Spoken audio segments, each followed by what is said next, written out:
Oke, selamat datang. Pernah kepikiran nggak sih kalau setiap kali kita buka ponsel, kita itu sebenarnya lagi nonton sebuah perebutan kekuasaan yang sengit? Nah, hari ini kita akan bedah habis-habisan pertempuran politik yang terjadi langsung di genggaman tangan kita. Coba deh, dengerin kutipan ini. Ini tuh datang dari sebuah kasus beneran di Inggris, di mana cuma modal Google Search, sebuah kebohongan besar soal kematian palsu bisa kebongkar. Ini nunjukin satu hal yang penting banget di era digital. Semua yang kita lakukan itu ninggalin jejak, gak ada yang bisa benar-benar hilang. Rasanya keren banget ya, punya kekuatan buat nyari info dan nyambung-nyambungin titik kayak detektif gitu. Kita jadi merasa lebih berdaya kan? Nah, pertanyaannya jadi serius nih.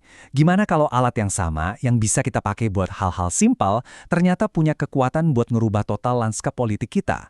Buat ngebongkar ini semua, kita bakal pakai kacamata dari seorang pemikir sosial, Nick Couldry. Yang gila adalah, analisis dia lebih dari 1 dekade lalu, itu benar-benar akurat buat ngejelasin apa yang terjadi di platform kayak X, TikTok, dan Instagram hari ini. Oke, pertama-tama kita harus paham dulu nih medan perangnya sekarang di mana. Lupakan panggung debat atau iklan di TV. Pertarungan politik yang sesungguhnya sekarang terjadi di lini masa media sosial kita. Sebuah arena digital yang super rame, penuh sesak, dan nggak pernah tidur. Dulu, pernah ahli bilang media itu kayak arus deras. Nah sekarang, bayangin arus itu bukan lagi deras, tapi udah jadi tsunami informasi. Ada jutaan cuitan di X, video di TikTok, postingan di grup Facebook, semuanya datang barengan. Ini bukan lagi sekedar banyak informasi, tapi kondisi ini benar-benar mengguncang cara masyarakat kita berjalan. Jadi kita tuh udah nggak lagi hidup di zaman di mana kita nonton TV ya nonton TV aja. Kita hidup di dalam apa yang disebut manifold media. Maksudnya gini, berita dari TV muncul lagi di YouTube, terus dibahas rame di X. Besoknya udah jadi meme di Instagram. Nah, politik sekarang kejadiannya ya di persimpangan semua platform ini, semuanya terjadi serentak. Oke, jadi kalau arenanya udah baru, siapa aja nih pemainnya? Dan gimana cara mainnya? Internet ini udah melahirkan jenis-jenis pemain politik baru yang kekuatannya nggak pernah kita bayangin sebelumnya. Ini bukan lagi soal partai politik atau ormas yang punya kantor megah. Bukan. Mereka ini yang disebut aktor jaringan. Gerakan-gerakan yang lahir dan besar di dunia maya, yang bisa menggalang massa dari berbagai negara cuma dalam hitungan jam. Cara mereka membangun kekuasaan itu unik. Mereka bikin markas di dunia online, entah itu grup diskusi, forum, atau tagar. Dari situ, mereka bisa koordinasi gerakan, ngelewatin batas-batas negara, dan ngejaga apinya biar tetap nyala untuk isu-isu tertentu. Sesuatu yang dulu mustahil dilakukan.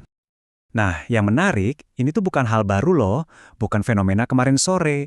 Dari zaman internet masih awal-awal banget, kayak gerakan Zapatista, sampai protes anti-WTO, aktor-aktor jaringan ini emang udah jadi game changer dalam politik.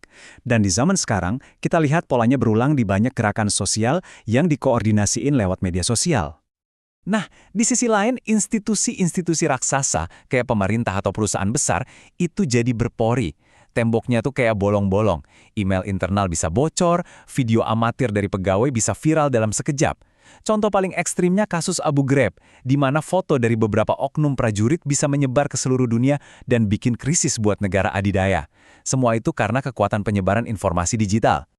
Nah, ini nih yang jadi pertanyaan paling penting. Semua perubahan ini sebenarnya bikin demokrasi kita makin kuat dengan warga negara yang makin berdaya. Atau jangan-jangan ini justru ngebawa bahaya-bahaya baru yang nggak pernah kita bayangin sebelumnya. Janjinya kan manis banget ya.